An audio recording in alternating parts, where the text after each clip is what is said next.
Então Paulo obedeceu a direção do Espírito, ele foi a Jerusalém, porque ele diz: subi em obediência a uma revelação. Então ele obedeceu a direção do Espírito, direção de Deus, foi até Jerusalém, não para pedir autorização dos apóstolos de Jerusalém para atuar entre os gentios, não foi pedir autorização, senão para apresentar-lhes o evangelho que ele recebeu de Jesus Cristo mediante uma revelação, e ele hoje anuncia fielmente esse evangelho. O intuito de Paulo ir até Jerusalém, além de tratar daquela questão, foi buscar comunhão com os demais apóstolos e tratar do assunto dos judaizantes que estava prejudicando as igrejas dos gentios, causando muitos danos, impondo a circuncisão como condição da salvação eterna de Deus. Deus nunca impôs essa condição.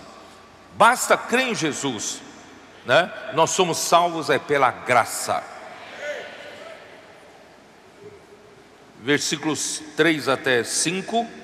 Contudo, nem mesmo Tito, que estava comigo sendo grego, foi constrangido a circuncidar-se, e isto por causa dos falsos irmãos que se entremeteram com o fim de espreitar nossa liberdade que temos em Cristo Jesus e reduzir-nos à escravidão, aos quais nem ainda por uma hora nos submetemos, para que a verdade do Evangelho permanecesse entre vós.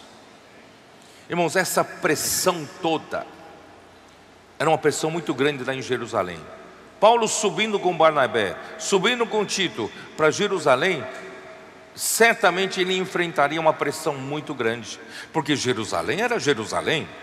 Os apóstolos de Jerusalém são apóstolos de Jerusalém, tem um status mais pesado, melhor, maior, né? Então, mas eles não se deixaram, né, se influenciar. E Paulo fala assim: nem ainda por uma hora nos submetemos. Eles não se submeteram àquilo que não era a verdade do Evangelho. A questão de impor a condição para a salvação, além de crer em Jesus, de terem que praticar circuncisão e a lei de Moisés, Paulo disse: nós não nos submetemos nem por nenhum momento, nem Tito se submeteu, né, obrigando-se a se circuncidar. Tito não se circuncidou, tá? Então, irmãos, tudo isso porque eles querem acabar com a nossa liberdade em Cristo. Eles querem nos levar de volta para a escravidão da lei. Eles querem nos levar de volta à escravidão de nos aperfeiçoar na carne. Hoje nós não temos problema com a lei mosaica, prática da lei mosaica, mas nós temos problema, irmãos, de voltar para a nossa capacidade, fazer as coisas pela nossa carne, fazer as coisas pela nossa programação, pelo nosso currículo. Não, nós não queremos voltar para isso não. Nós queremos, irmão, continuar na liberdade do Espírito, seguindo a liberdade de Cristo, certo? Cristo Jesus. E Paulo, Barnabé e Tito enfrentaram essa situação tão difícil, lutaram por isso, mas tudo isso é para quê? É por amor dos irmãos.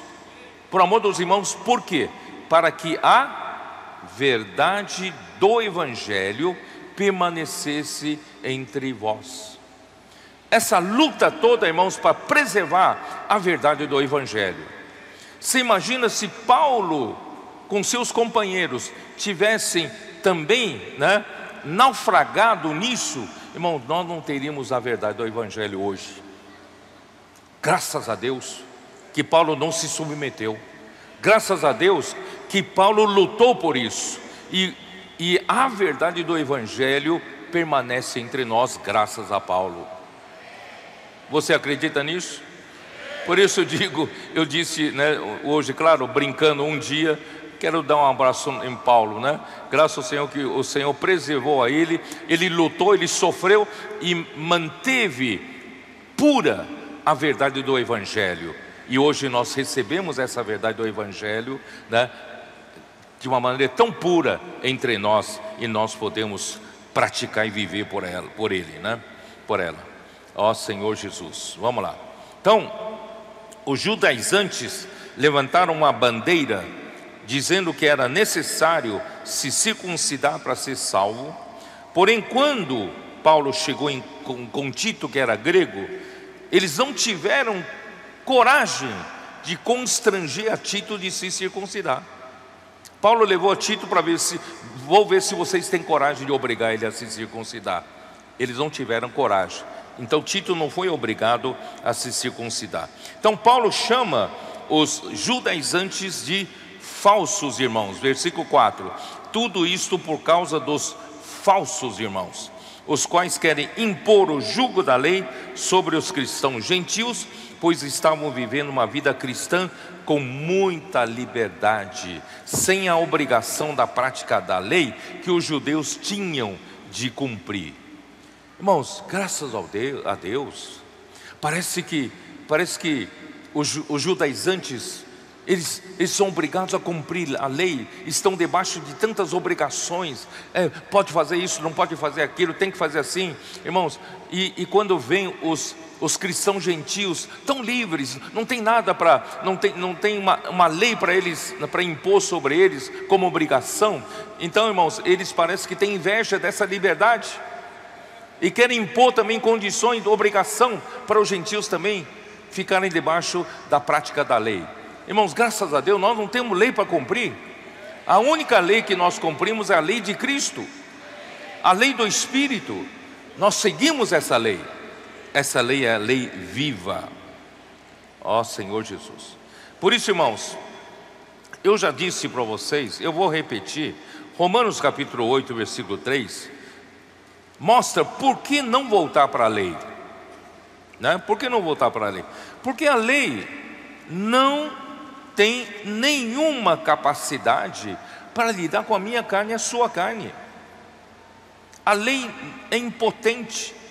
A lei, né, não tem o mínimo poder para mudar, para mexer com a minha carne, né? Por isso que o versículo 3 de Romanos 8 diz: porquanto o que fora impossível à lei, no que estava enferma pela carne, quer dizer, a lei fica doente quando vem lidar com a carne. A lei, né, depois ele fala, em semelhança da carne pecaminosa, e no tocante ao pecado, e com efeito condenou Deus na carne o pecado. Então a lei não tinha a mínima possibilidade de lidar com a minha carne. Então, para que se sujeitar à lei novamente? Não é? E capítulo 6, versículo 6 de Romanos. Ó Senhor Jesus. Sabendo isto, que foi crucificado com ele o nosso velho homem, para que o corpo do pecado seja destruído, e não sirvamos o pecado como escravos. Se eu continuo vivendo no meu velho homem, irmãos, eu não tenho outra opção senão servir o pecado como escravo. Porque no velho homem há uma natureza pecaminosa que me leva a pecar. Eu não consigo me libertar. Então não é praticando a lei que eu vou me libertar do pecado. Pelo contrário, a lei apenas realça o pecado, eu já disse isso, e eu continuo debaixo da escravidão do pecado. Eu não consigo me libertar. Vocês percebem isso ou não? É como no capítulo 7 de Romanos, né? Ele diz assim, versículo 14: porque se sabemos que a lei é espiritual, eu todavia sou carnal, vendido à escravidão do pecado. A lei é espiritual, mas eu sou carnal, e a lei não consegue lidar com a minha carne, não consegue me salvar, porque nem mesmo compreendo o meu próprio modo de agir. pois eu não faço o que prefiro, sim o que detesto. Imagina eu tentando praticar a lei.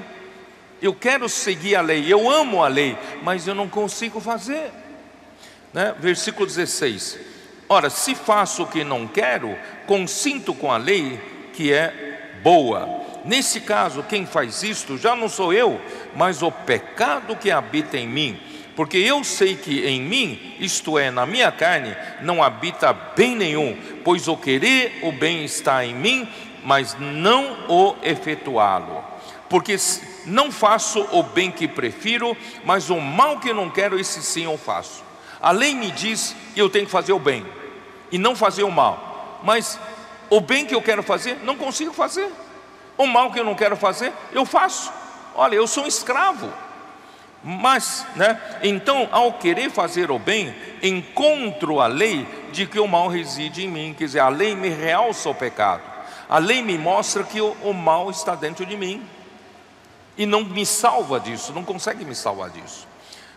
Porque no tocante ao homem interior, tenho prazer na lei de Deus, mas vejo nos meus membros outra lei, que guerreando contra a lei da minha mente, me faz prisioneiro da lei do pecado que está nos meus membros. Irmãos, eu não tenho saída, não tenho saída. A prática da lei não me dá saída, pelo contrário, me dá angústia. Eu quero praticar a lei, eu quero fazer o bem, eu quero agradar a Deus, mas não consigo. Vocês estão entendendo? Esse é o desespero desse homem religioso.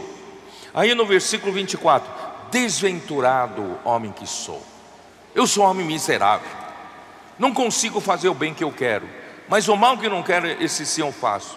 E Deus manda a lei para eu cumprir. Eu conheço o que eu tenho que fazer, o bem, mas o bem que eu quero fazer não consigo fazer.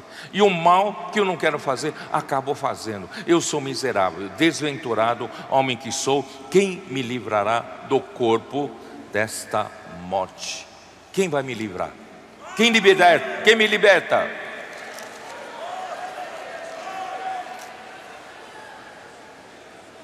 Não é a prática da lei que vai me libertar.